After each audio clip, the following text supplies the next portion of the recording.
We're here, ladies and gentlemen. Again, We're after we disappeared for yeah, 2 weeks. we're back. We're alive.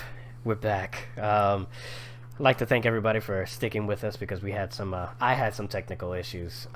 My internet went out, and so I had to go buy a new one. That's it. That's the new one back there, and then on top of that, my laptop went kaput as well. So, internet and laptop both just went all within like a couple days. They just and it's a brand new laptop too. It's a brand new laptop, and yeah, it wasn't working right. They, you know, all glory goes to God because I was able to like talk to the people at Best Buy and they're like, it's brand new. You just bought it. We'll just send you a new one, and I just got it, and we're here.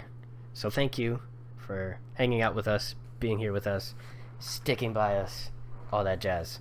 And welcome to What's on Our Screen podcast. I am Elio Ramos, your host. I'm partnered by my primo, Javier Rivera. Hi, good evening, good day. you went you went very kind of British there, kind of proper. It was kind of proper there. Good day. Good day to you, sir. So today we got another show for y'all. We got things to talk about. We got things to talk about. We got some movies.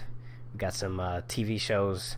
Got some trailers, and then ultimately we're gonna lead up to talking about Dune because your boys. Javi, you watched it, right? Because I watched it. I I watched. watched it like 2 times, Oh, okay. All right. So you're ready. So one I. and a half times, because watched it. I watched it in like pieces, in bits and pieces, like half hour here, 1 hour there, because I thought it was a 3 hour movie, and then my second viewing, I watched it completely. Like I was busy, and then I watched it like sat down and watched it completely. Then I rewatched the beginning because it flows. It flows. Yeah. Yeah, no, that's awesome that you watched it a couple times. It's kind of weird that you piecemeal it though, but you do you, because I get it. I Sometimes, got interrupted a lot of times. yeah. Let's say that. That's why it was piecemealed. But I listened to the audiobook, and I watched the movie, so I was able to compare the book to the movie, and then on top of that, I started watching the old movie, and that's just going to be its whole conversation. But we're going to lead up to that. We're going to lead up to that, and it's going to be fantastic. So I'm glad you guys are here. Glad you guys are sticking with us. So yeah, first things first, Primo.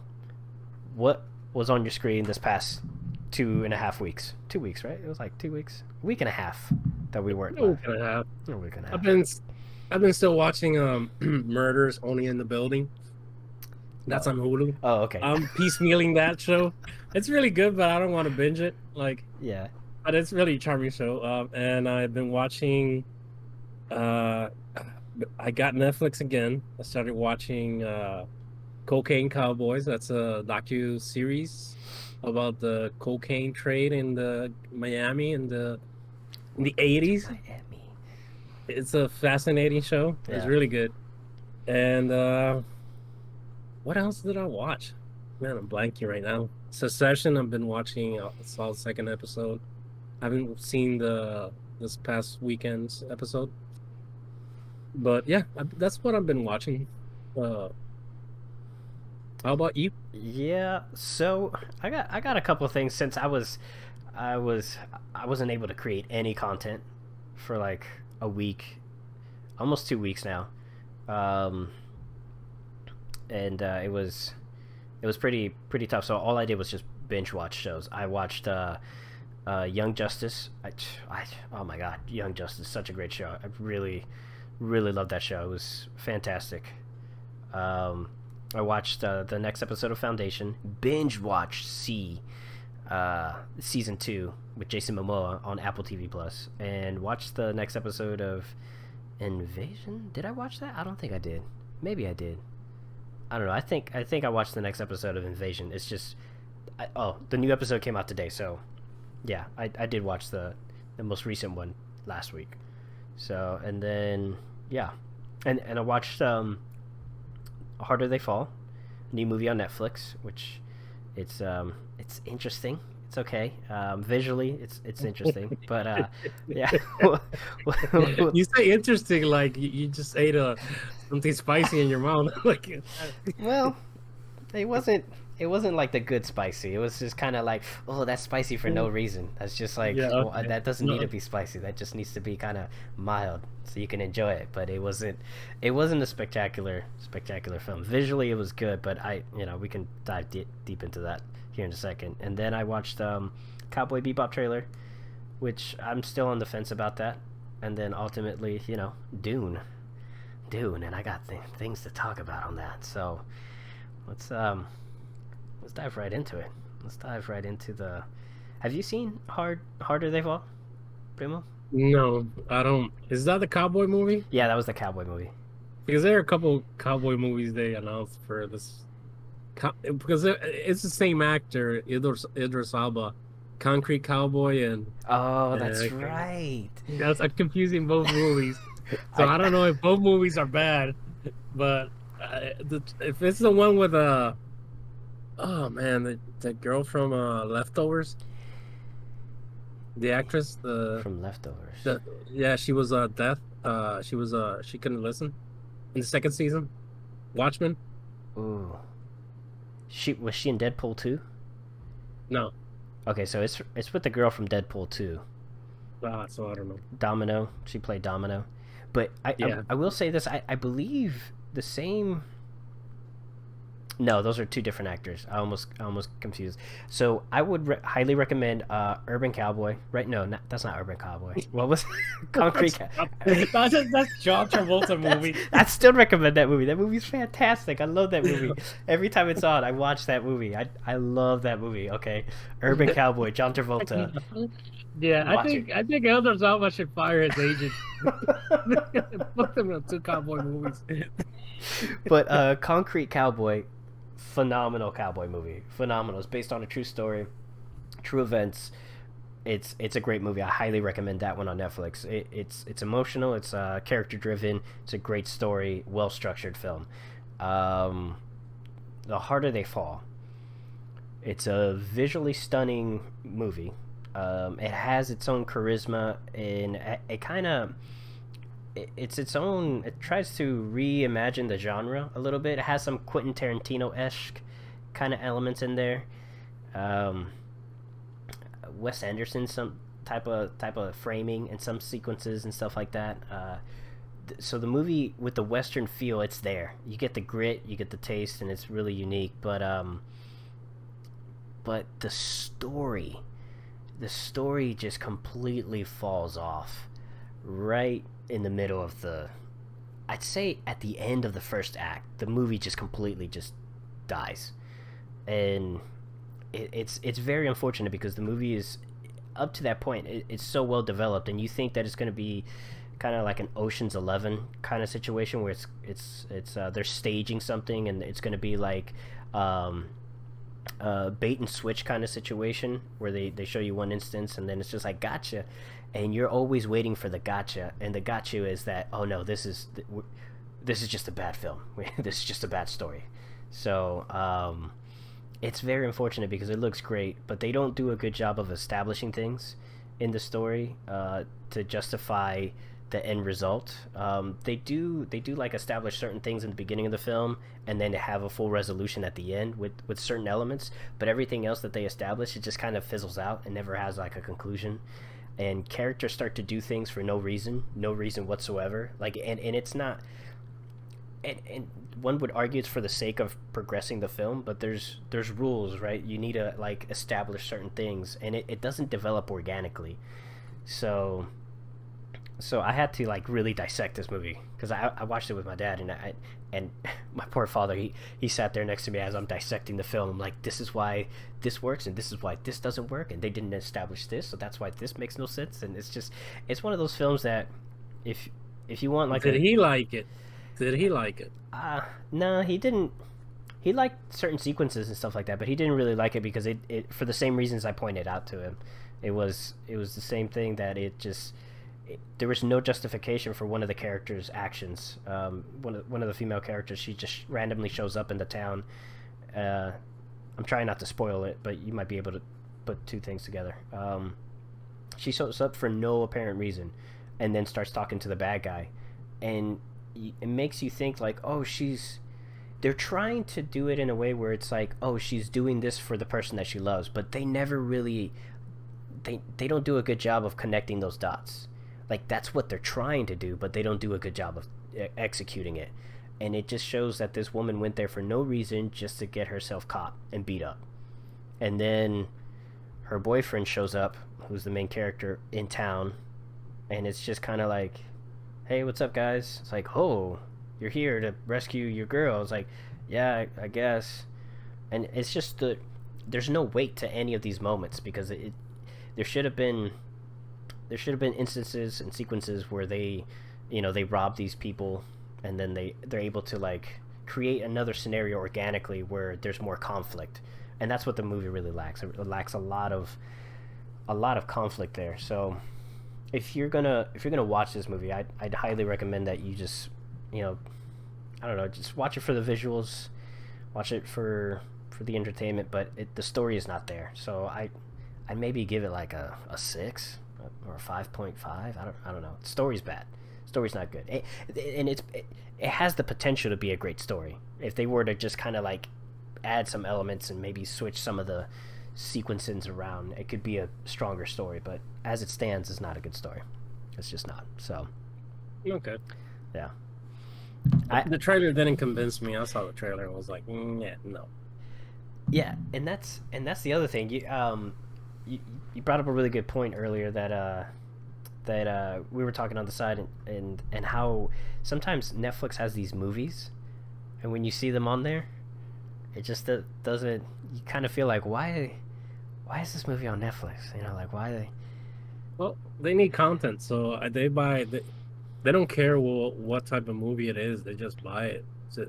So it feels like it is like when you went to the video and you said, "Wow, I didn't know Tom Hanks was in this movie. I didn't see this in the theaters." And it's like direct to videos. All the direct to videos are just going to Netflix and Amazon and all these channels. All these streaming channels. Yeah. So yeah, I think a lot of people are doing content filming. It's like the industry is just working like normal. It's just that now you're finding all these movies on Netflix that are just, oh my god, this is awful. But you don't feel bad because you're like, okay, it was there. So, Yeah. No. It's yeah. I agree, because it's one of those things where I noticed back in the day when movies would come out on Netflix, you kind of question it, like why is this movie here? Why are they, is this, like you said, like a B movie or something like that? And some of them are gems. You're like, oh wow, this is really good. And then others are just kind of like, oh, like the Red Notice that's about to come out with Dwayne the Rock Johnson and. Oh yeah, that looks awful. And right, and that's the thing. Like you watch the trailer and you're just like not quite convinced. You're not quite convinced that it's like something's missing here. It's like because it's a Netflix movie, you feel like maybe they cut some corners with the story. I don't know, because it already has a platform where it's going to screen at, so it's guaranteed eyes. But at the end of the day, it's like there has to be some accountability, right? Like there has to be some. Well, they have some good movie makers that are in the Netflix house, like David Fincher and yes, and other and now Ryan Johnson. He's doing the Knives Out sequels are coming to Netflix. Oh, okay. Exclusively. Yeah. So there's certain talent, and now Zack Snyder is in there. Yeah. Like now he's exclusive, I think, for Netflix. So that zombie movie was really good. I didn't see that. Yeah. It had all the wrong elements for me. It's probably the best original thing he's ever done. Like he's really. Yeah. I don't think there was anything else that it came like out of him, like okay, that had nothing to do. Oh yeah, with, like, his original content has been awful. Yeah, Yeah, his original content is always I think well. Sucker Punch was the only other original content that he made. And didn't he make that owl animated movie? He did direct that, but Owls of Gahul is a book. Okay. Yeah, it's a So anyway, book. Correct me if I'm so wrong. so I think for a director like him, it works Netflix because Yes. it's just and like granted, like normal people that aren't like ultra fan of movies, like there's like a certain sector like you maybe like oh you have a higher standard of what you're gonna watch It's my time. supposedly. It's my Yeah, time. My time's yeah. precious. But there's people like your dad who just wants to watch something. Yeah. It's like even my dad was like, they killed the two people in there. Okay, it's a good movie. So, so, so it's just there, you know. It's like that's why they have the this comedian, who's this actor who did the Water Boy, Adam Sandler. Adam Sandler. That's why he did all those comedy movies for Netflix. Hmm. It's just there were a lot people just clicked on it, you know. Yeah, they did. They were horrible, but people liked it. Not all of them were bad. There was one about him being a jeweler and stuff like that. That one was really good. That one had a Uncut lot. Gems. Yeah. Yeah, that The thing is that sometimes you can't distinguish between his comedies and his when he does drama, yes. and you just pile them all into one group like the Adam Sandler movies. Mm. Yeah. So No, that's true. But yeah, it's tricky. It's tricky when it comes to Netflix because you're not 100% sure what you're going to get with some of these movies like with the what's his name? The guy who did the Transformers movies, the director. Michael Bay. Michael Bay. He did that 6 Feet Under, and till this day I haven't seen it because the trailer just never convinced me. It just seemed What to. is that? 6 Feet Under. It's like a group of assassins that have they've they all died technically, like on paper they're dead, and so they go out and start doing like these random mercenary missions or missions for like different governments or for the government, and the best thing about it, it's like a form of Suicide Squad. Like if they die, then it's like, oh, this person's been dead for years, so it couldn't have been them, kind of Six thing. Feet Under is a HBO TV show. What's that? 6 Feet Under is a No, HBO. it's 6 feet. It's something like that. It's 6 feet something. Not six. Yeah, 6 feet under is HBO. It's Oh, like man, that was not. it's 6 feet something. It's 6 feet. It's fine. It's Michael Bay. Michael. Oh, I'm searching. You keep talking. Okay, well, it's 6 feet something. 6 feet under, 6 feet underground, 6 feet apart. Something with 6 feet. Six Underground. Yeah, there it is. Six underground. See, with minus the feet. They don't Yeah. have any feet when they're underground. So, Oh, yeah, it's with this guy with Deadpool. yeah. So I don't know. He has a knack for being in bad movies. It just they gravitate to him. Like I maybe, think they pay him. He's like, here's the money. And yeah. he's like, okay. But he's gonna take the sabbatical here soon, so I don't think it's gonna really matter. You know, I think he's gonna. I think he's gonna go for Deadpool again, the Marvel version. Oh yeah. Oh, you think that's what this sabbatical's about? Yeah. Yeah, I think so. Which I'd be okay with that if he decides to do that and just take that sabbatical and just. I wish there were no more Deadpool movies. They're awful. What, Deadpool movies? Yeah, they're awful. The first one was great. The second one was what they went too far, too fast with the second one. I don't think that the second one had. First one I didn't like. I just don't like characters breaking the fourth wall constantly. So it's in every. He wasn't originally like that in the comic books. Oh. So it's just something that they just, his ratio to joke is too high. Like, and they just keeps constantly making jokes, and it's like Harley Quinn. I can't stand Harley Quinn either. It's just you're constantly out of. I don't know why you're in the movie if you're out of reality. So get the hell out. Yeah. Like I can't stand those characters. Yeah, the whole Suicide Squad. That it was visually good. I enjoyed the Suicide Squad actually. I liked it. I couldn't really find too much things wrong with it, except for the Harley Quinn situation where it just. I don't know.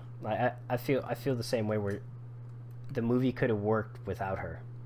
Yeah. Didn't necessarily need to have her in it, you know. So, just for certain moments where it was just like haha funny, but But yeah, she seemed to turn into like Deadshot or something like that, and that's his name, right? Deadshot, whatever his name is.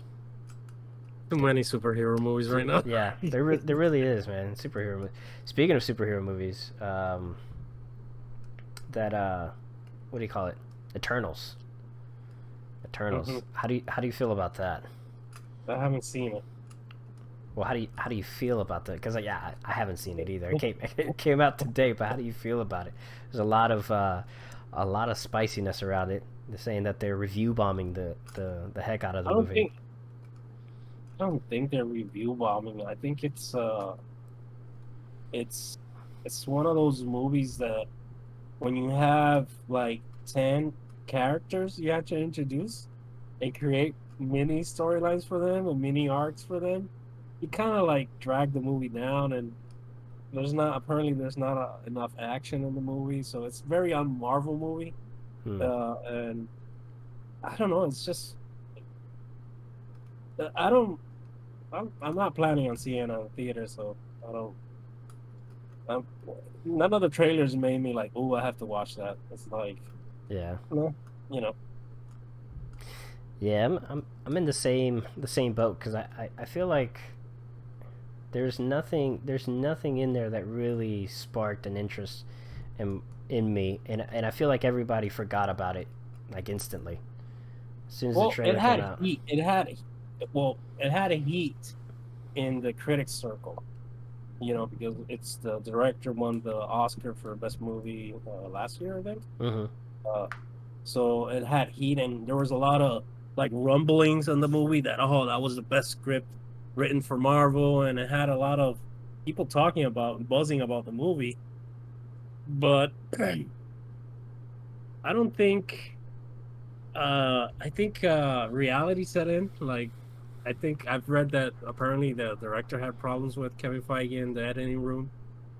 Because you can have the best script in your life, but Hmm. eventually Marvel's like, okay, now we're gonna take over, and you have to do this character, and this has to happen, and that's where your movie all falls apart, and that's where all Marvel's movies fall apart when they just start focusing on sequels and other movies and stuff, and they just abandon the storyline. So Yeah. I think this happened in this movie too. Like, eventually, there's just gonna start thinking about the future and the movie. Everybody forgot about what's the storyline.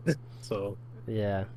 I just I don't I just don't feel like I'm ever gonna watch that movie. Like if it comes out of Disney Plus, maybe yeah, but it's not one that I feel it like. is coming to Disney Plus. So I hope it comes sooner rather than later. Like it does yeah, its I think whole so. its whole Yeah, theater run and then just goes from yeah, there. and it's as people are like, oh, the critics are saying that, but it's like I was talking to you in the green room. It's like Transformers for a while. That it was like all these movies were $1 billion movies, and they were horrible movies, and people just kept watching them. And the critics were like dumping on these movies, and people didn't even care about the critics. So it's just people want entertainment, and right now people are very, very they just want to know what's next in Marvel, and so they whatever Marvel drops, they're gonna watch it. Yeah. And it could be a horrible movie, and you can say, "Wow, this is a bad movie." And once the credit scenes come in, it's like, "Oh, I want to watch that." It's like you got two effects in the movie. You're like, "Wow, this is bad," and I'm like, "Oh, I'm excited." And people come buzzing out about actually in this movie and when they did the main screen, the premiere, people were buzzing because of the mid-credit scenes, not about the movie. So Oh, dang. yeah, so So, that well, that's the magic. as it stands, the movie is currently rotten on Rotten Tomatoes. Have you ever gone to that website? I have, I do. I never went there, and it's like I've never gone to that website. I don't know why it has so much power over over movies And that's just or kind of like the pers- baseline, or right? the talking points about a movie. Oh, it's rotten, and I'm like, what?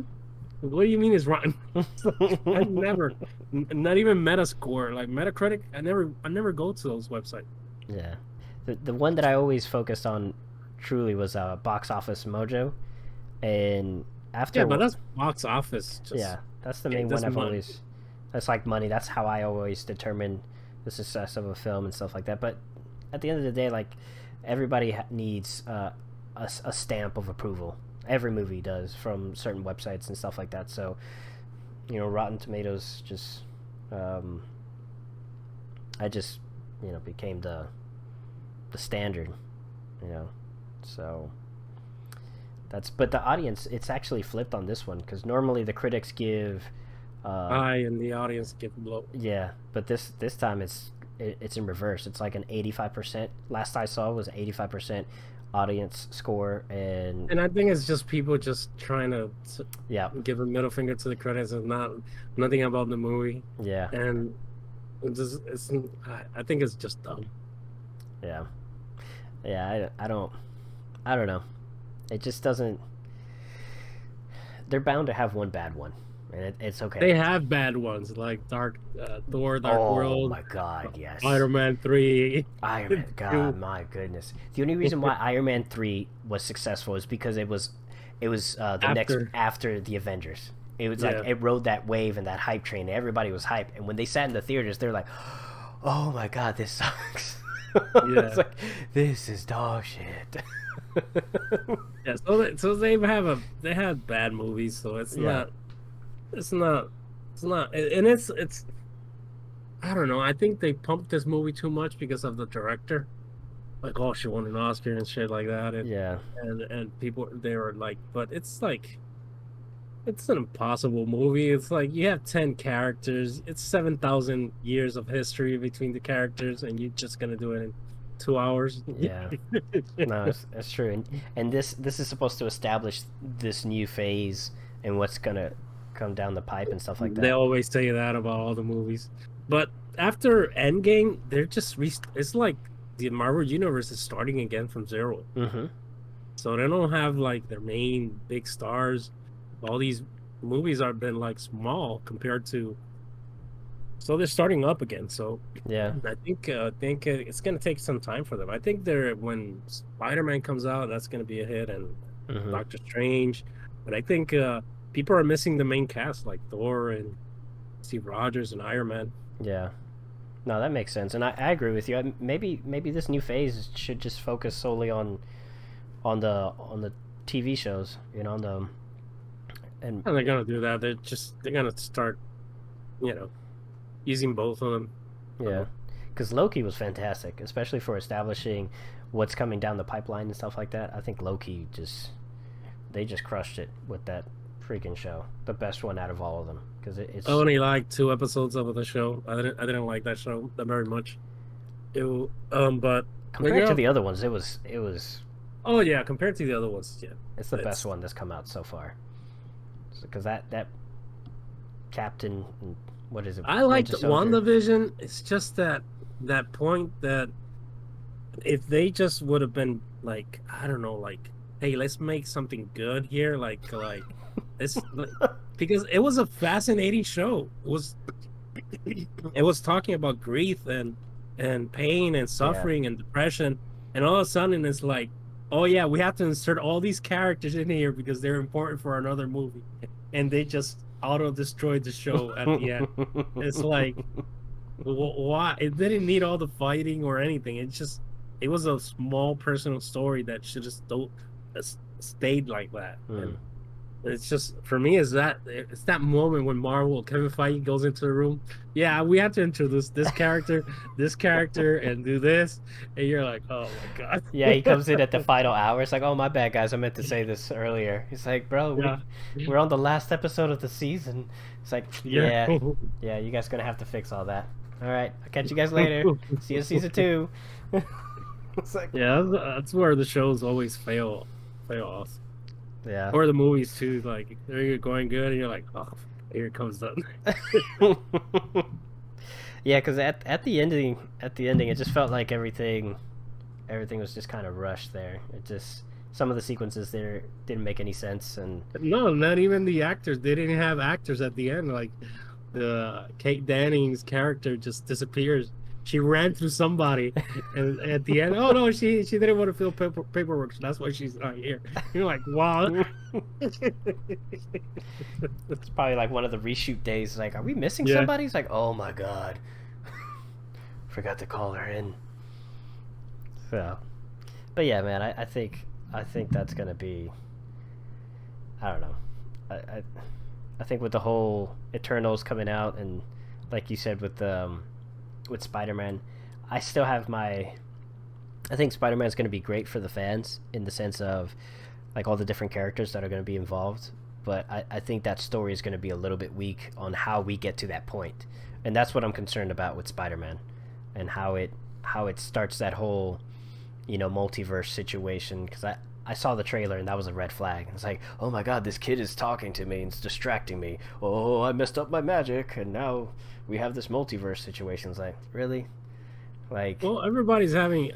Well, apparently there were rumors that Sony was looking to move the movie because they're not confident in the box office yet, because the movie, Dune didn't light up the box office, Venom didn't light up the box office, so they're like, this movie is pretty expensive, so I Venom don't think they Venom want. did compared to Dune, because the reason why Dune Yeah, didn't light up the but box office is Venom because almost it's made on. $1 billion last time it came out.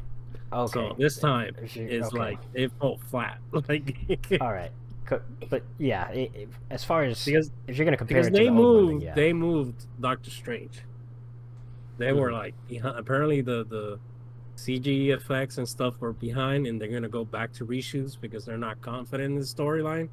So they're fixing a lot of stuff.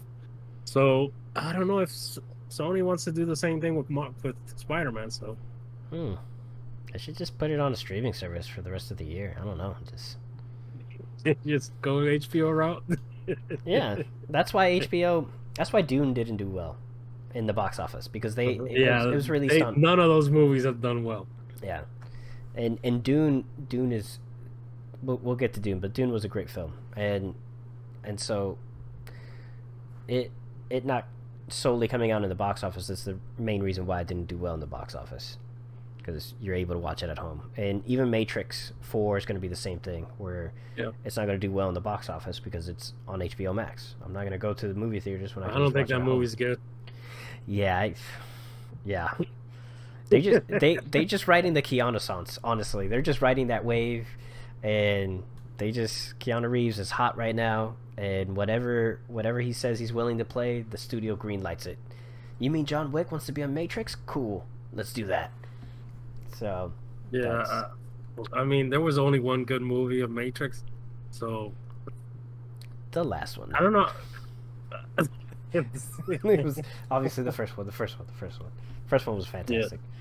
Everybody, like, that movie was so revolutionary that there were churches preaching about it.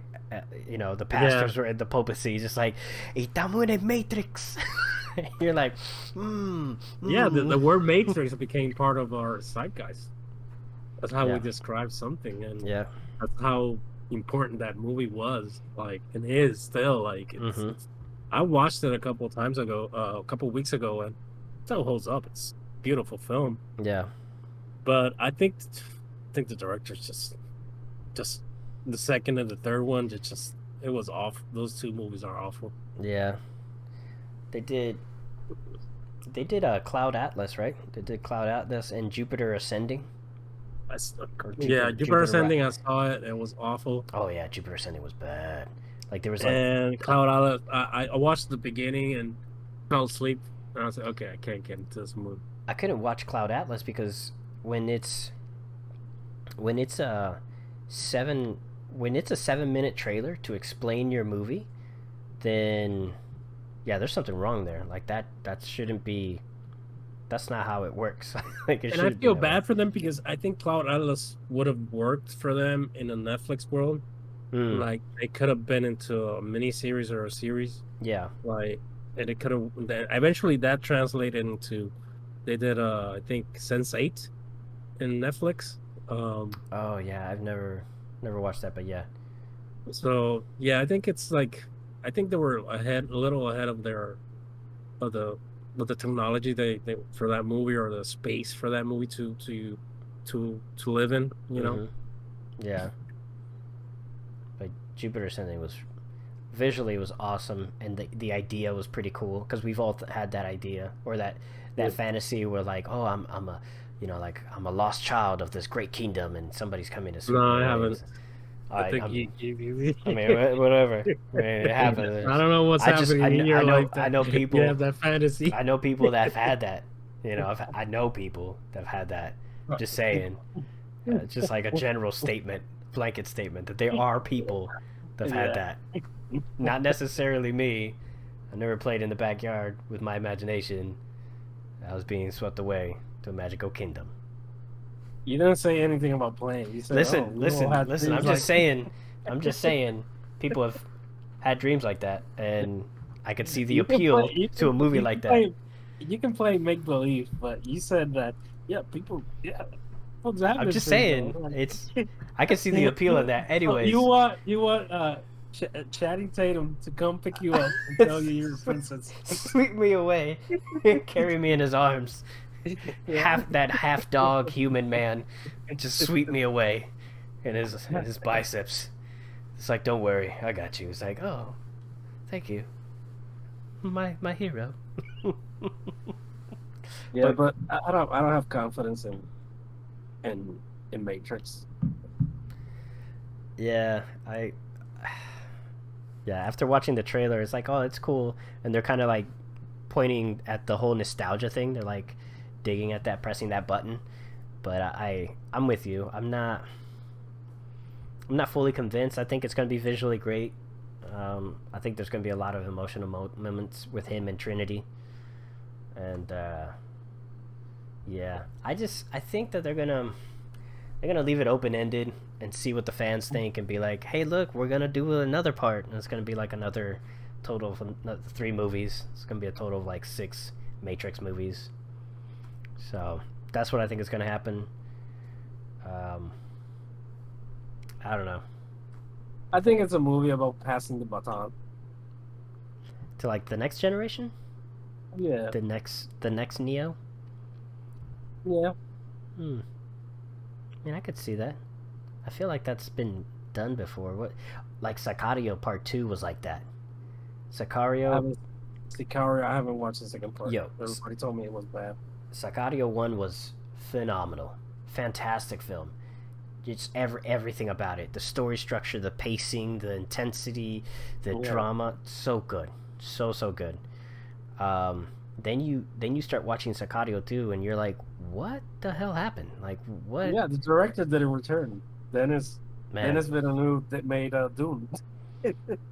man, that. No, he made after that movie he made Blade Runner.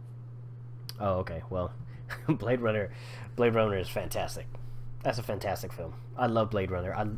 The Dolby Atmos version of that film is just astonishing. It's so immersive, and you hear the rumbling and it screams sci-fi. That is a sci-fi film, and it just, oh man, it's so good, so freaking good. Just sound quality and everything, and just, oh, it gives me chills. I got goosebumps, man. It's a really good film. But yeah, Sicario. Bought it and I haven't watched it yet. Oh man, you should totally watch it. That should be on your list to watch. I Like, started it a couple of times, but I always get distracted by something else. So. man, it's a great film. It's everything. Like even the screenplay. Like I've been reading the script. It's so good. And it's, sometimes when you start reading a script, it's things start to change like off the gate. Like maybe by the time you make it to the 5th page, you're like, oh, they changed this in the movie because this didn't work out. This is almost like a 1-to-1 reading the script. So there's it's a lot of good elements in there. The screenplay is just fantastic. So that's how good that movie is. I had to read the script. I was like, man, I need to know how they did this. Like, some good stuff, some really good stuff. But yeah, Sicario 2 sucks. Don't watch it. But the point that I was trying to make with Sicario 2 is just that he kind of like he kind of does the same thing. Like this kid becomes like a hoodlum, and he stops him, and he's like, "So you want to be a hoodlum?" And he closes the door behind him, and he's like, "Why don't you just come with me?" And it's like, wait, are you about to train the next psychotic? Like, is that what this became? Like, and it sucks because Benicio del Toro doesn't have like many roles where he has these weird roles where he just stands out as a secondary character, but when he's like this primary focus, he's such a critical character. He doesn't have many roles like that, and I feel like they tarnished this character because it's so he has such a presence and he doesn't speak much, and when he does, you listen. And they just completely botched that in the second film. They had like these fantastic characters, and they just, like I don't know what to do with this. They're just like, Yeah, it was the studio who had a hit. It was, and the studio just, well, okay, they lost the director. The director didn't want to come back, and we just hired somebody else and a new screenwriter and wrote it into an action film. yeah. It just even the premise was just it just wasn't strong enough. Like they made it seem like, oh, we're gonna have to take out this guy now. Gonna have to take out Benicio del Toro because he's on the other side of things now. And it's like, really? That's where you guys going with this? Like, sequels always tend to just go too far. Like the Chronicles of Riddick, they just went too far after Because Pitch they Black. shouldn't have been a sequel. It's like The Matrix. The Matrix should have never had a sequel. It was like, this is a good movie. Okay, let's leave it like that. It's like Fight Club. Fight Club was a cult classic. Yeah. It doesn't need a sequel. Fight Club 2. This time they talk. Yeah, they return, and they actually the writer the writer of the novel, it's based on a novel. He did a sequel for it, but it's a comic book version of it. Mm. So, but I hope they never make the movie of nice. Yeah. Because the first one was just cool. It's like. Yeah, it's a solid film. Yeah, it's sturdy, strong like bull. Doesn't need a sequel, like you said. Yeah, it doesn't need a sequel at all. Not at all. Let's see. So let's pivot real quick because we went on this rant on the. So these some We of don't these have structure. so this so I'm just gonna talk about out of all the shows that I've been watching. So Foundation is great. I highly recommend it to everybody. The season hasn't ended yet, so I think it ends in just 2 more episodes, I think. oh, I don't know because I've just been so hooked on it that I've been fading on the show. ooh, it's good though. There's a lot of elements in there. I've been fading on the show. There's only one part that I like about the show is I wish the show was about the three kings. That's the most fascinating part of the show. Mm. All around the other parts of the show are just terrible or bad, and it's just like oh man, this is so awful. Some parts of it is just like meh. So I don't know. It's just I hope the show has a second season where they can fix all these stuff. Or I know they want to reach a certain point maybe in the story, and they just like kind of I don't know. It's just like there's certain storylines that are really good.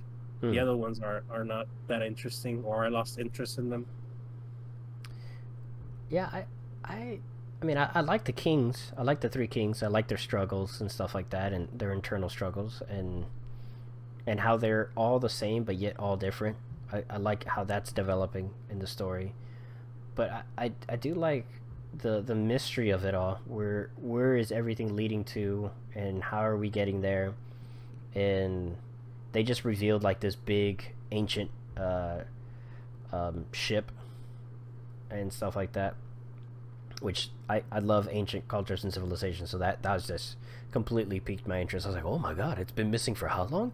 Ooh, like I really like that stuff. And I also like more episodes. After today's episode, 2 more. 9. Oh, okay. 9. All right, but I've enjoyed it. I like it for the sci-fi. I can really give like a full grasp on it once the season's done. But thus far, I've enjoyed it. I like the development of all the different storylines. I've enjoyed the sci-fi structure of it, and how there isn't an alien among them. No, it's not about aliens. Yeah, it's like it's all about the novels humans. is about the fall of the humankind. Yeah. So I like how that's been developing, and I do like I forget his name. The British guy. He's so eloquent. The way he Yeah, talks. the Selden. Yeah, Sheldon. Sheldon. Yeah, Sheldon. Sheldon. Yeah. He. Yeah, that guy's awesome. I love his character. I love how it's been developed and stuff like that. So I've enjoyed the show. I think all aspects of it is good because it's all leading up to something. I like the mathematics behind it. But once the season is done, then I can really give like a full blown like yes or nay kind of thing. But have you seen See? No, Oh, none See. of it just calls me. Oh, man, C is so good. The first season was fantastic. I loved every aspect of it. I love the concept on how there's this infection that caused man to lose its sight, and so it's been like 1,000 years since the fall of sight kind of thing, and then now people are starting to be born with the gift of sight, and they all start getting hunted down as witches and stuff like that because of this mad queen considers them as evil and vile, and Baba Voss, played by Jason Momoa, has two kids and they both can see, and he has to protect them from these witch hunters and stuff like that, and it's a journey that takes him across the land and everything of the United States, and it's pretty cool. It's more than pretty cool. It's awesome. I really like it, and you really see Jason Momoa get into the character because you believe that he's blind while he's making the show. Like he's not able to see anything, but yet he does these movements and stuff like that, and it all makes sense. Like you believe it. Like, oh, okay, yeah, that's exactly how somebody who's been blind all their lives, living in this post-apocalyptic kind of world, would fight kind of thing. And the second season was good. They had some rough spots there with the story where they lingered too much on certain sequences and stuff like that, where I was just like, all right, we get it, we get the point, like let's keep it going. But for the most part, the action is great, the story structure is fantastic. I really enjoy it, and I highly recommend it to everybody who's listening to my voice. Go watch Jason Momoa be Baba Voss and watch him like wreak havoc like a blind man, just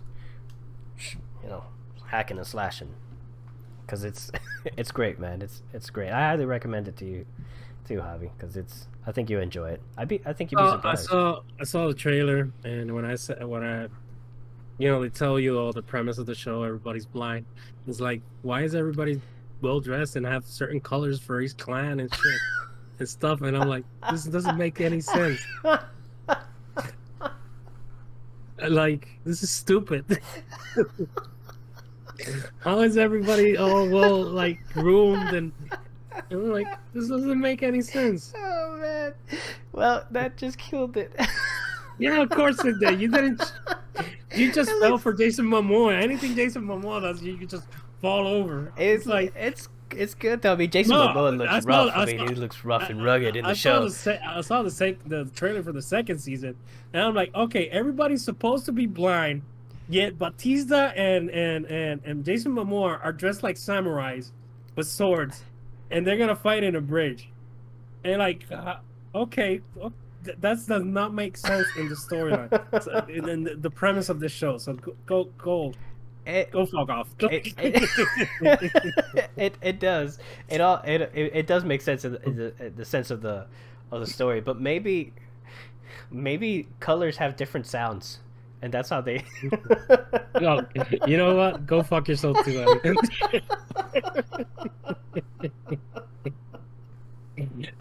Man, you just brought up a good point, man. You just killed it.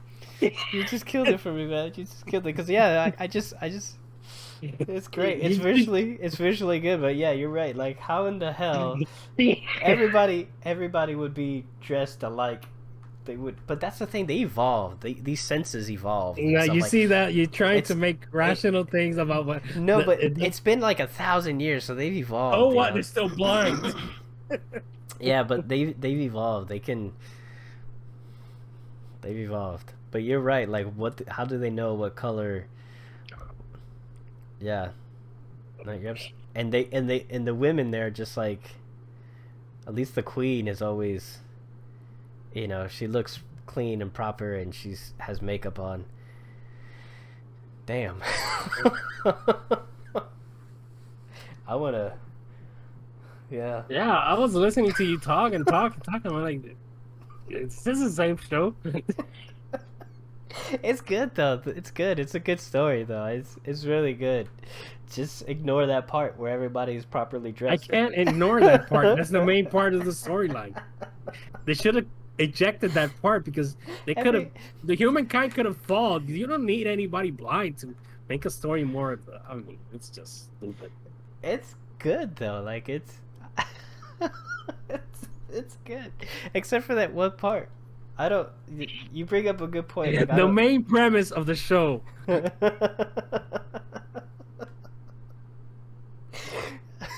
It's good though. It's good.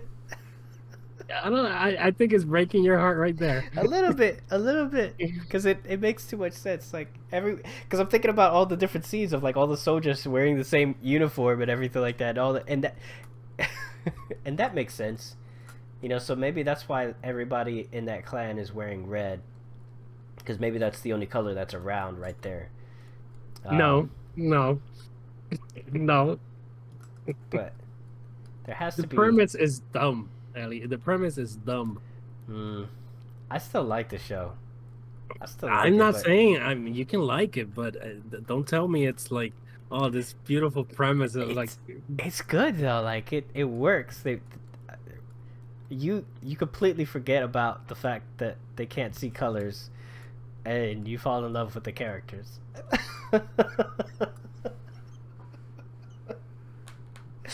Daggum it. It's still a good show. Okay, see if you say so. Just watch it with your eyes closed. Just listen to it.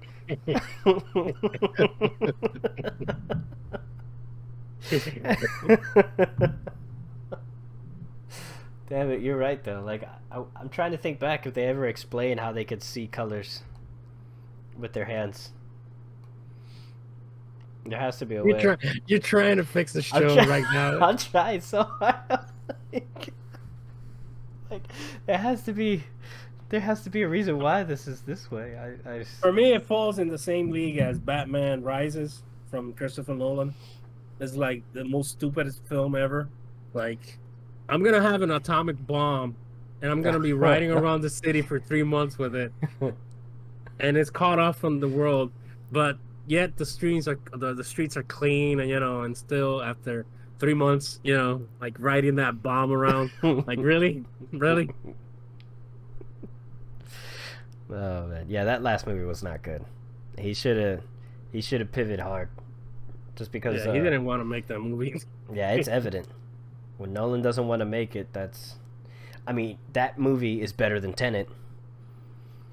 That movie is a whole lot better than Tenet. I would take that movie over Tenet every single day. Because Tenet. Wow, you put me in a hard place right now. Between Tenet and that one. Yeah. Wow. I choose The Wall to watch The Wall and make shadow figures in there.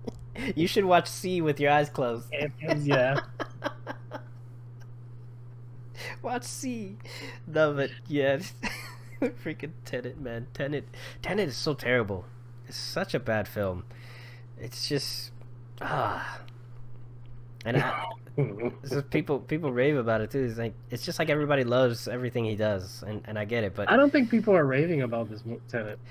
There was that's not a lot of pushback. Like, people were like, "Come on, bro, audio better." Yeah, Tenet was just bad.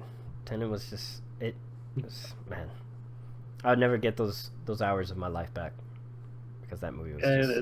That was the purpose of the film. Yeah. Now you understand it. I can't. You lost the time. I can't. I can't rewind that.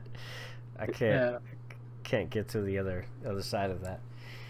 But let's talk about a good show that was Young Justice. Have you seen that? Have you seen Young Justice? I saw the first 2 seasons when they aired, and for the life of me, I can't remember anything about the show. I know it was good. It had good animation, but I know it ended in a cliffhanger. Yeah, but I can't remember anything about the show. I know it was good, but it's just been a long time since I've watched it. I will say this: Season 1 and 2, the best animated show Yeah. um, on TV for like comic books and stuff like that. Best animated comic book show, period, ever. It had like movie grade quality animation, and the story, and they had such a strong story to match that. And the only reason I can think of why they would cancel it, I don't know the full details, but I could see how that show got expensive because of how good the animation was. The story was rich, and then season 3 comes out and they try to match it. You see that they got a little bit weak with it, a little bit lazy, and then you see how by the end of the 3rd season, I don't know if there was like a writer strike in the room, but the writing just takes a dive. I And don't think it was their same creative, right? I don't think it was the same room. It's just people left like after. yeah, Because remember in that period, DC was canceling all their shows on Cartoon Network for no effing reason. They were just leaving the the show and they were concentrating more on their animated movies. For a time there was no animated series, like no yeah, Batman or anything. So something weird happened there between Cartoon Network and them. yeah, yeah. Something had some bad juju to that regard. But season 2 ended in 2012, and then they picked it back up in season 3 in 2019, and then now season 4 just started, and it just, I don't know. At the end, season 3 was on a good track, but the last 6 episodes of the 3rd season was it just fell off, and the animation fell off as well. Like they started doing the still images and moving it, and I'm like, whoa. They totally like lost their budget. They're like, okay guys, we don't got enough money to make it, so still images, movement, I think movement. wasn't that show, didn't that season was made for like the DC Universe app, like, Oh, that's right. and then they canceled the app and AT&T bought them. That's why I think they ran out of money, and then Warner Brothers was like, oh, we need more content for HBO Max, let's make another season. So that's Yeah, why I think. yeah, that's right. Because it was good up till the end, and everything, and they started doing the same practice on the 4th season, like right off the gate. They just start doing like still images, zoom, slide. I'm like, oh man, this is not good. Yeah, it's like it's strange because I understand that in anime because they're doing it like they're always constantly doing, some shows like Naruto Mm-hmm. and Dragon Ball Super was like right there, like just finishing the animation coming out, like, so they cut corners. Yeah, But this show is like already baked in. Come on, you shouldn't have an excuse for animation. Like, yeah. And they make it seem like, oh, this is an aesthetic choice. It's like when you haven't done it for like the first 20 episodes of a season, and then for some reason you just decide to make this aesthetic choice at the end of it. Come on, you're running out of money. You have no money to well, you finish have no this. budget. Yeah, the budget is gone. They used it all up. And I think it's very like that show, like the first 2 seasons was like lightning in a bottle. Like it was above anything else that I was animated in that moment. That show was so good. Hmm. And for you to cancel the show, disband the writers room, the animation house, everything, and just like 5 years later, 6 years later, or whatever, oh yeah, we're gonna capture this again. No, it's not gonna work. You Yeah. just forget. It's not gonna work. Yeah, yeah. There's a lot of good elements in the 3rd season, but again, at the end of it, it just kind of teetered off, and they couldn't hold on to it. And season 4 is looking like it's going to be the same thing, which sucks because I got so hooked because I rewatched the whole entire thing, and I got so hooked from the get go, from the first episode. I was like, oh my god, this is a good story, and I just started eating it up, man. Oof, I couldn't let it go. It bit me hard. Yeah, you sent me that voice message, and I'm like, man, that is weird. And he's gonna hit a wall once he finished. He's like, oh my god, season 1 is so good. Season 2 is so good. I'm going through 3. I'm like, oh, you're gonna hit a wall. Yeah, man. I hit that wall when I was watching it a couple nights ago, and I hit the wall. I knew I hit the wall when it took me out of the show, and it started making me like think like, oh, what are they? You know, there was a sequence there where they just, I don't know, they got kind of preachy, and I was like, whoa, wait a second, like that's not what they did in the first season, you know, and that's when I was like, oh, okay, this is where it just took me out of the show. Like I was so invested in it, I was so hooked, Yeah. and it just, and I don't understand why they feel the need to start like preaching to somebody like after you've, you know, the Yeah, after 2 seasons, and a halfway third, it's like some your friend invites you to a dinner party, and it turns into a religious part. It's a religious service. You feel trapped. yeah, it's like, pero mano, I just came here for some I, ham. yeah, I just want ham. You promised me some ham, and This ham turned into like a 2 hour church service. It's like, yeah, well, that's entrapment. So yeah. yeah, Yeah, so that's kind of what they did. It was unfortunate. So you know, anybody who's listening, just watch the first 2 seasons and power through the, you know, the don't last. power through. You don't have to power through anything. I'm just saying that the I watched the first 2 seasons. I can't remember jack shit about it, but I know I'm not going back because I know what they're gonna do. It's not gonna be the same. It's like it had legs for the third season. Majority of the third season is great. It's just the last 6 episodes. It just really, they really lose it, and so now I'm just kind of like meh. You know, I'll probably just wait until the season 4 is completely done and then binge watch it, and that'll be that. But what about one of the shows I feel like I kind of took it all because those were like the two main shows that I really wanted to talk about. Which one you destroyed? I see that I now. did not. I see did that not now. destroy. I just pointed out the obvious. If you, So obvious. it's obvious. Anyway, we Right. can go back. We can go to Dune. I think we both have opinions on it. Oh, okay. I'm gonna let you start because I've read, you know, I did the whole audiobook thing, and I have some quite a bit. Did to you listen. like the audiobook? Did I like the audiobook? Yeah. Oh, okay. No, the audiobook was pretty painful compared to other audiobooks. It was. No, but I mean the storyline, the story. Oh, the story was great. The book itself, it was good. It was, and I could see why it's like the Godfather of like sci-fi, you know, and how everybody just kind of points to that book as like, yeah, that was the inspiration for this, or that's the inspiration for me to start writing. Because there's just a lot. It's a hefty book. It is, and I saw Star Wars in there in that book. I saw that other book, The Mistborn. I forget the author's name. Brandon Sanderson. Yeah, Brandon Sanderson. There's a lot of Mistborn and Dune. There's a lot of the similarities there with that. So it's cool to see that and see how people have just kind of, you know, chipped away at Dune and kind of got their inspiration from Dune and just altered certain things and stuff like that.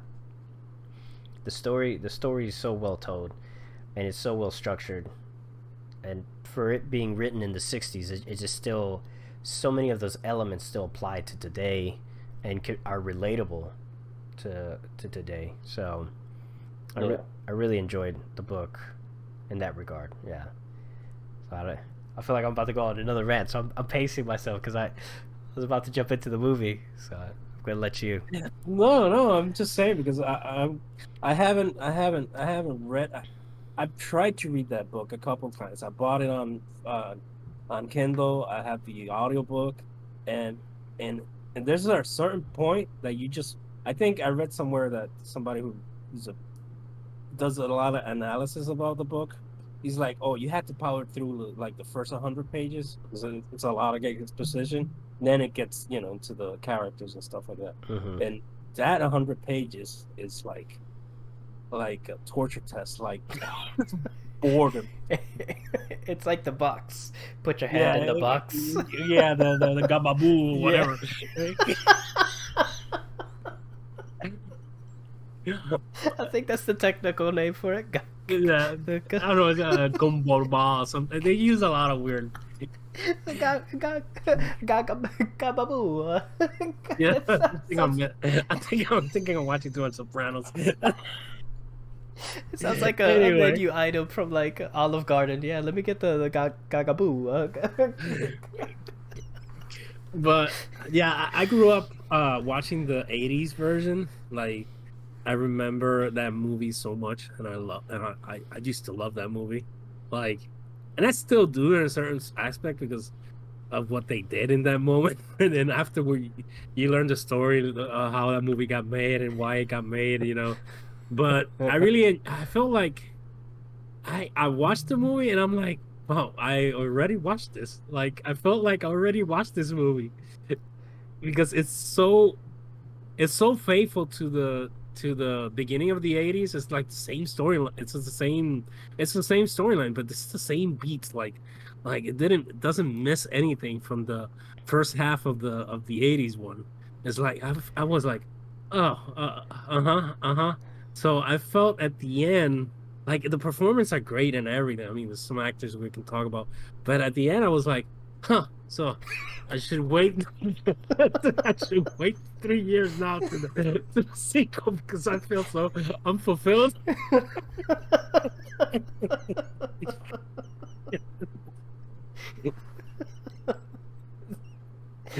But granted, the movie's gorgeous Yeah. to look at.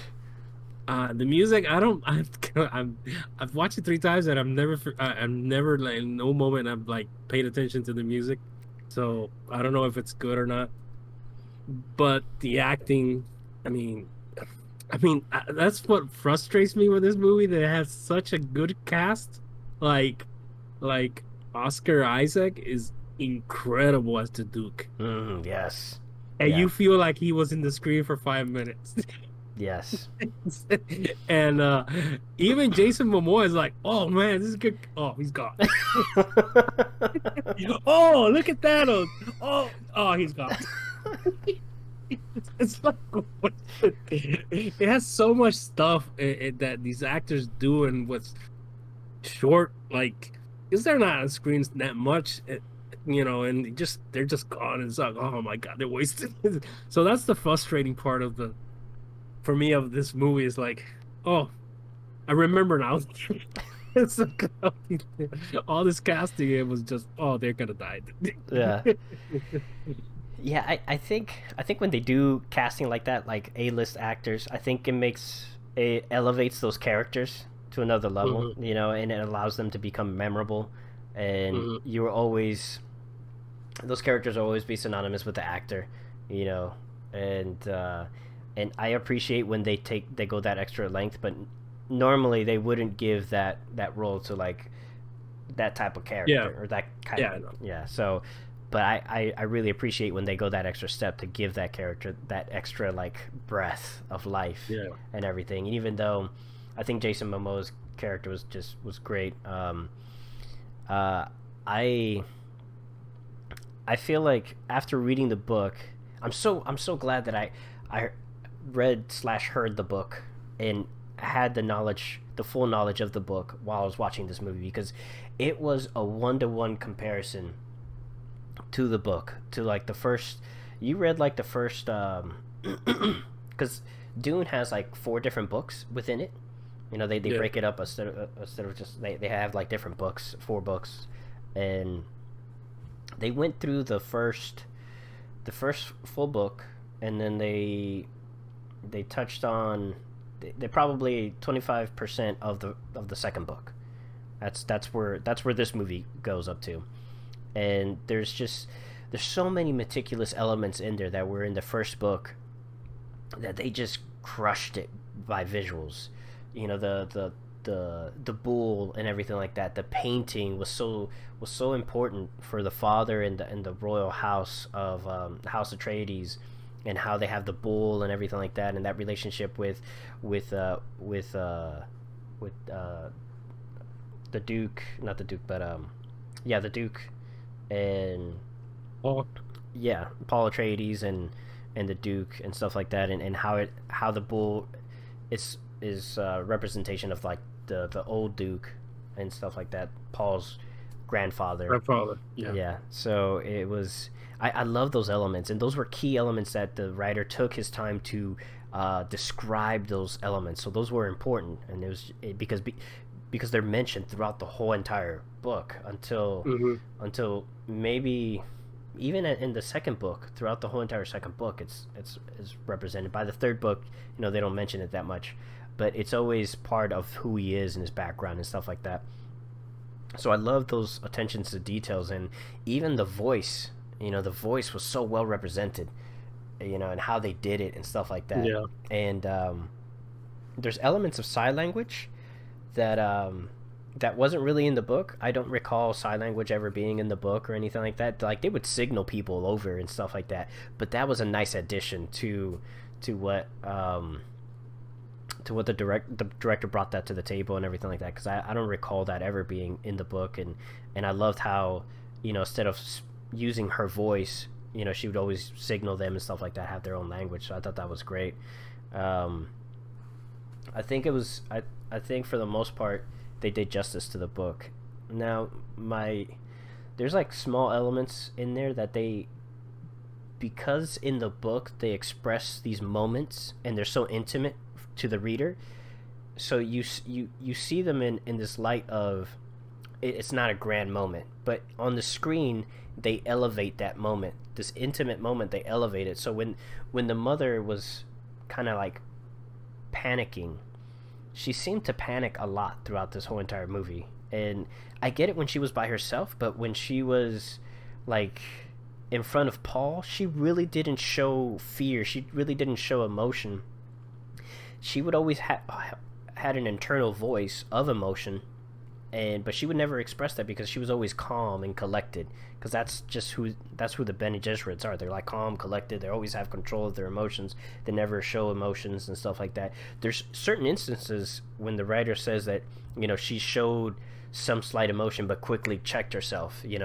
But this seemed to happen a lot.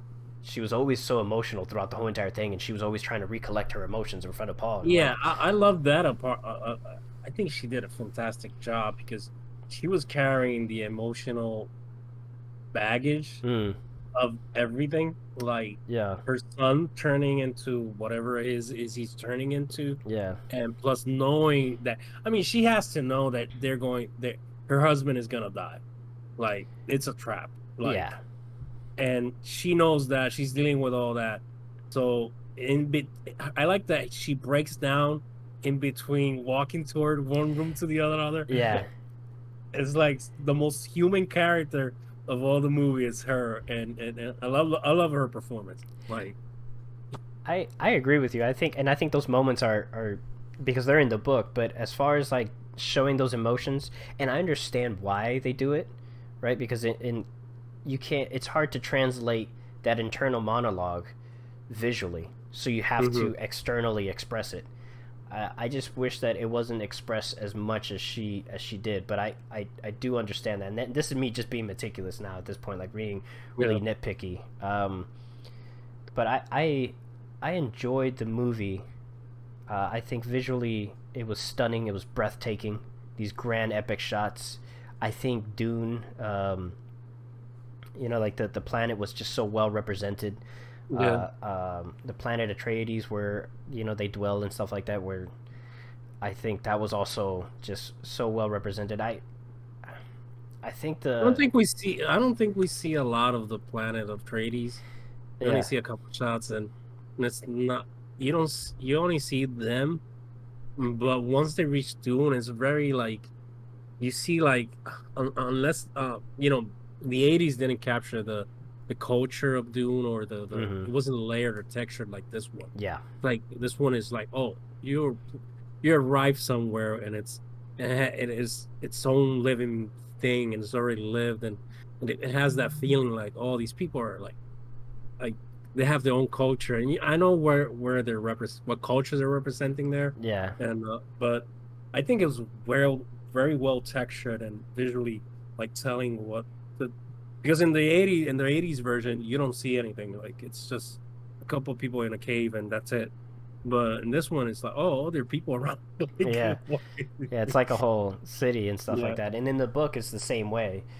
Um, so they did a really good job with the you know the contrast between the two worlds and stuff, and intimate moments that Paul had in the planet, and intimate moments that the Duke and Paul's mom had and stuff like that. They were all visually represented really well.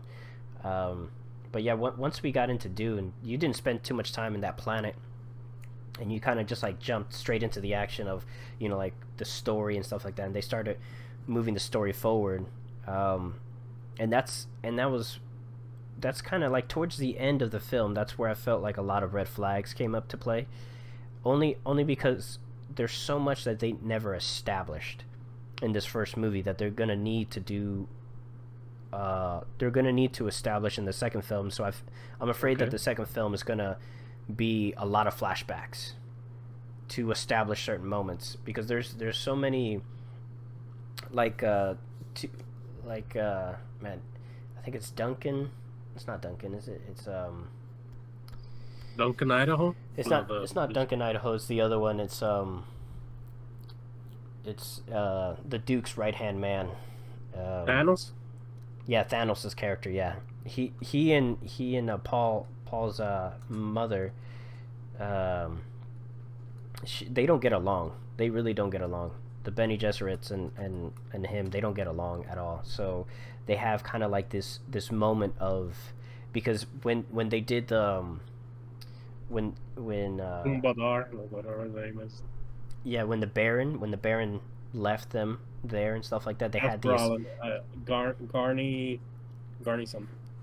uh yeah, Hamill, Garney, yeah, I know how something. yeah, Garney. But anyways, they don't have a good relationship, the mom and him. So they they need to establish that, and it's because there's this letter that comes in when they discover this letter that says that there's going to be somebody who's going to betray you and stuff like that, and he thinks it's going to be her. So he never trusts her, and they need to establish that because that's so crucial for the rest of the story. Because at a certain point, you see that character go into battle. You see Gurney go into battle, and after that, he never comes back. You never see him again, and that's important because something does happen to him later, and So he's still alive.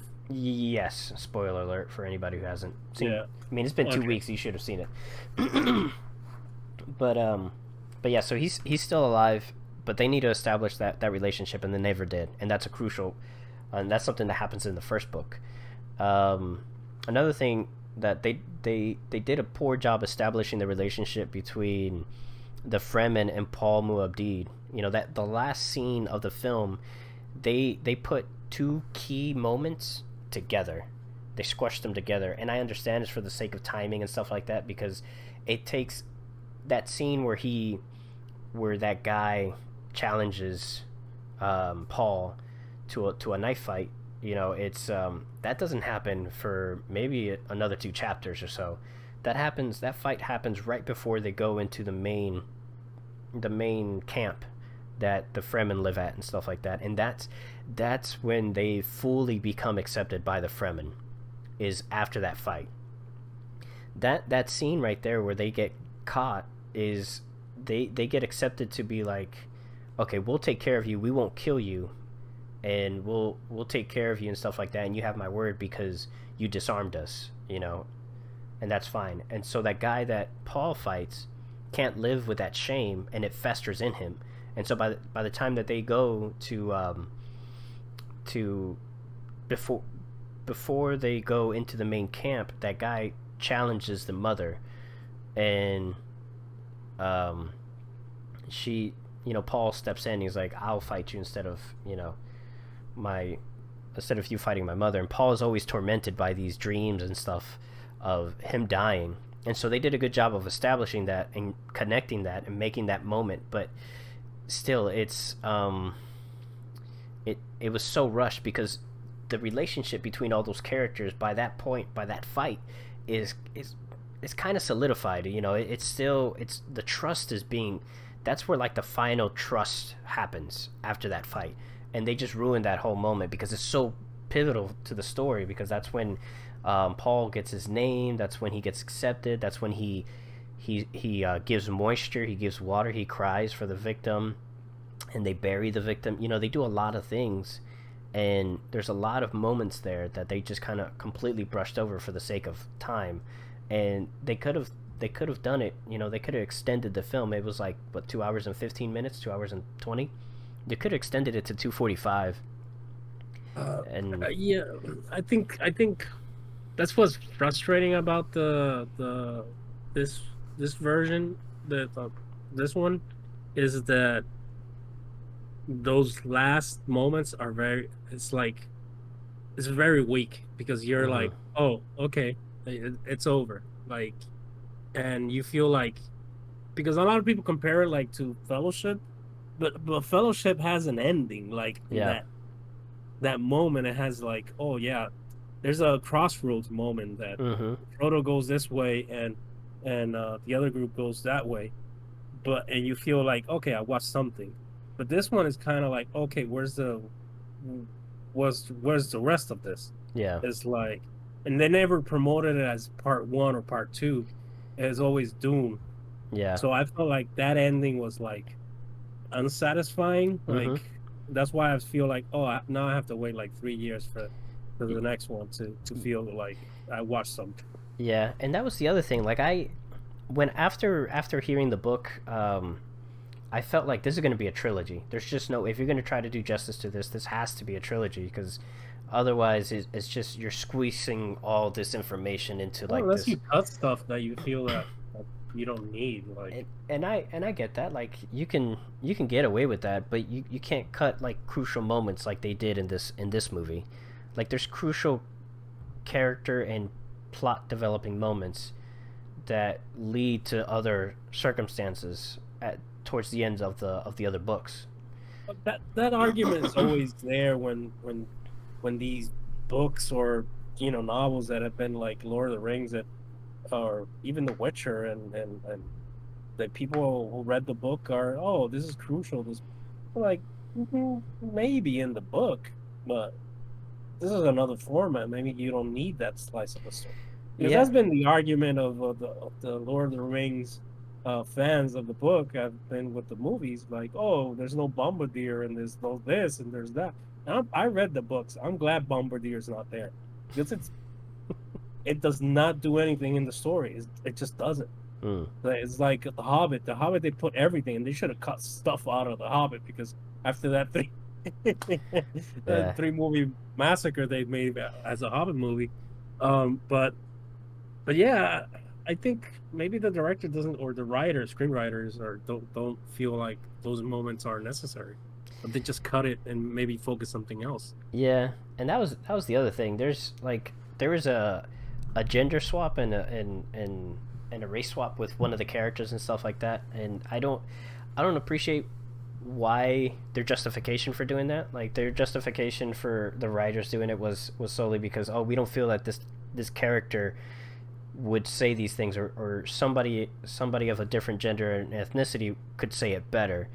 And the reason why the writer chose it, like, this character is foreign to that location. He's not from there, and so he doesn't blend in, and it's obvious that he doesn't blend in. But he's so well accepted by the Fremen that he almost he becomes one of them, and it's almost a foreshadowing of what Paul is about to become, and that's why that character is the way that it is. And he describes this character being, with the frizzy hair and everything like that, and the pale skin and everything, and it shows that he has no business being there. Like he's so out of touch with that location, and I feel like when you do something like that, that's a disservice to the original.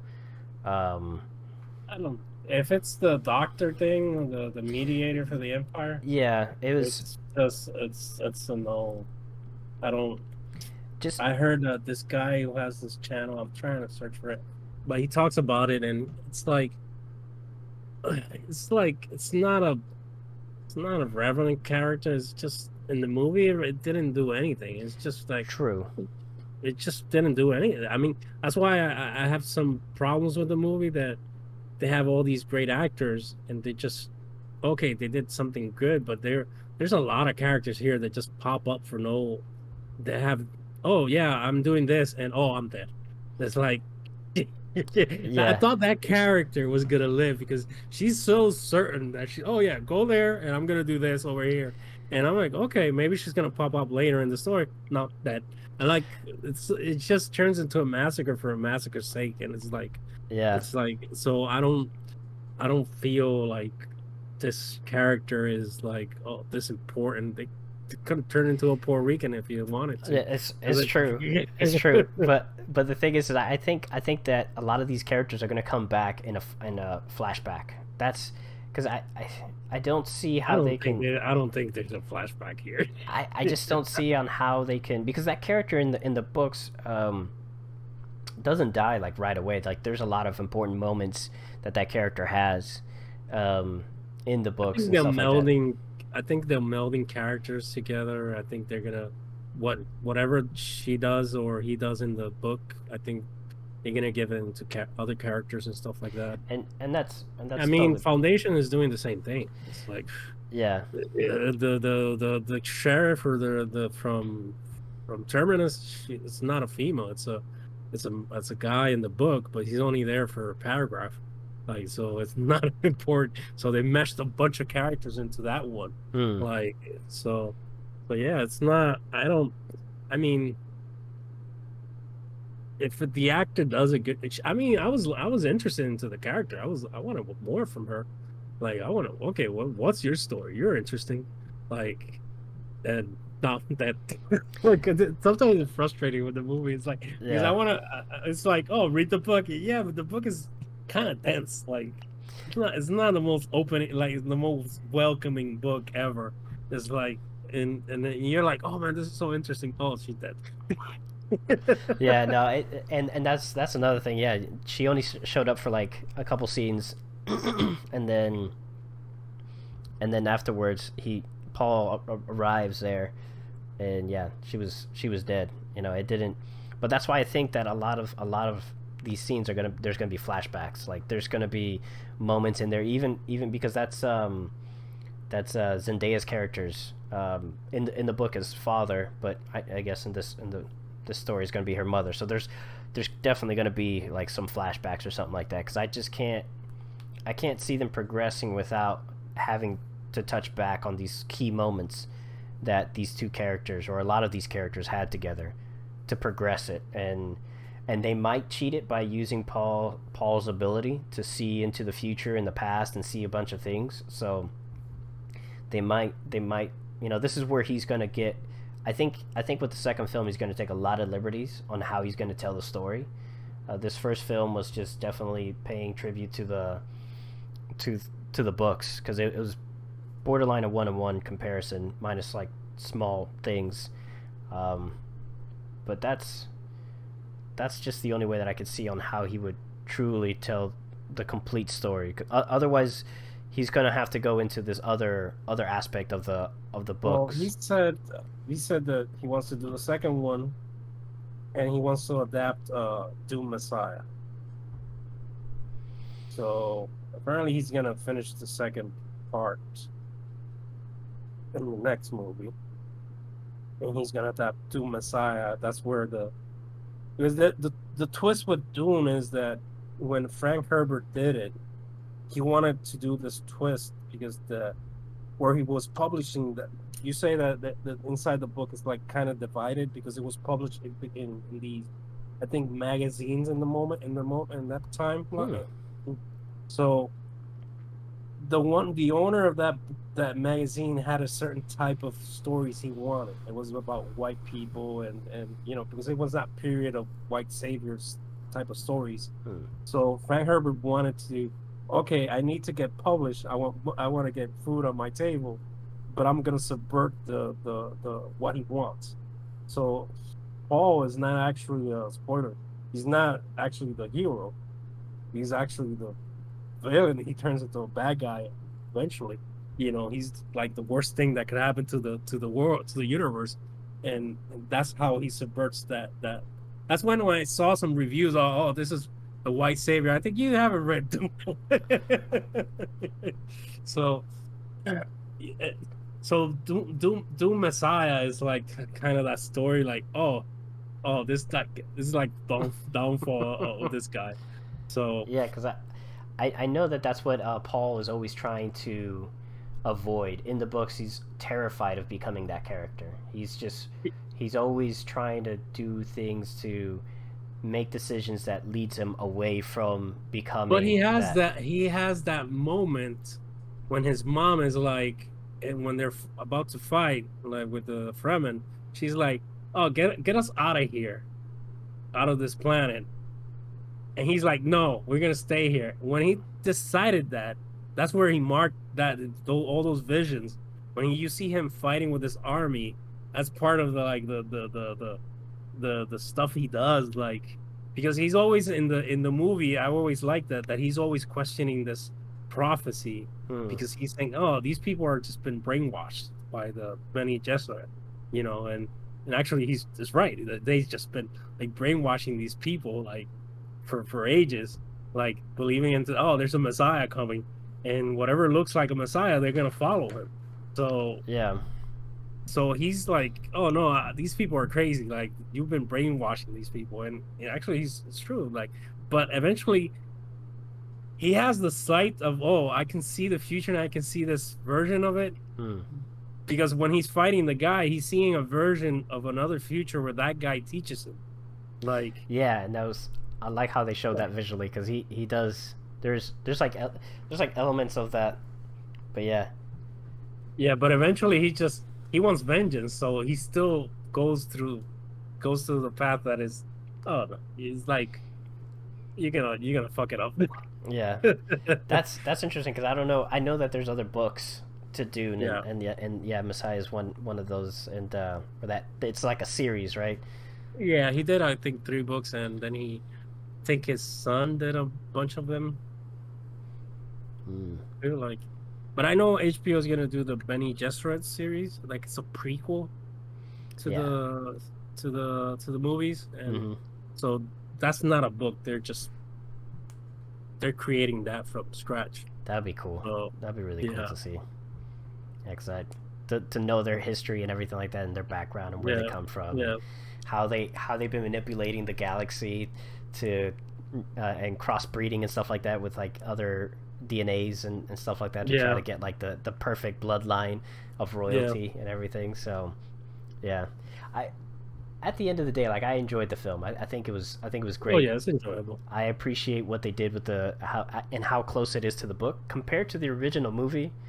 I think this one is 100% like they're paying tribute to the book. It's like closer to the book. The original movie felt like they just created a bunch of stuff, and they just went a completely different route. Actually, the And beginning of the film, it's pretty much like shot for shot, basically. no, because at It's the like beginning of Dune, it's like they go talk to the Emperor, yeah, and the only it's is the scene of the Emperor, but I mean the beats with the family and arriving to Dune is it's even the warm thing. It's pretty there. It's just halfway, like because they use a lot of voiceover exposition to explain a lot of the concepts. yeah, they talk about Uh, everything. They yeah, talk uh, more than show.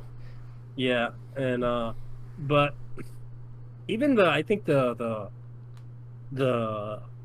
sci-fi version miniseries of 2000 it's pretty I hear that it's pretty just a great adaptation of the book. Granted the special effects are horrible, but Mm. for a 2000 show it's like a sci-fi show. Yeah, I'd like to watch that because I I've only think seen it on IMDb.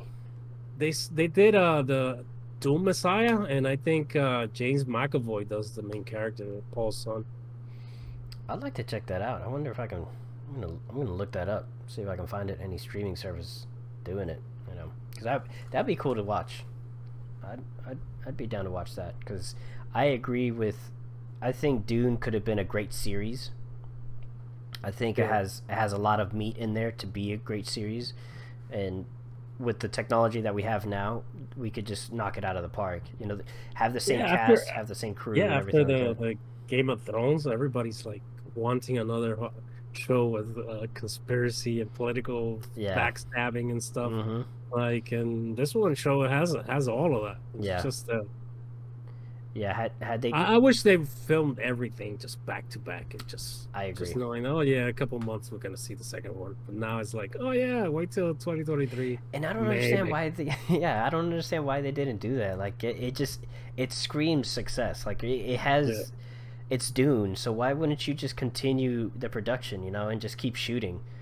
Do the premiere and be like, oh yeah, we're halfway through principal photography, and the second one will come out Oh, next COVID year. happened.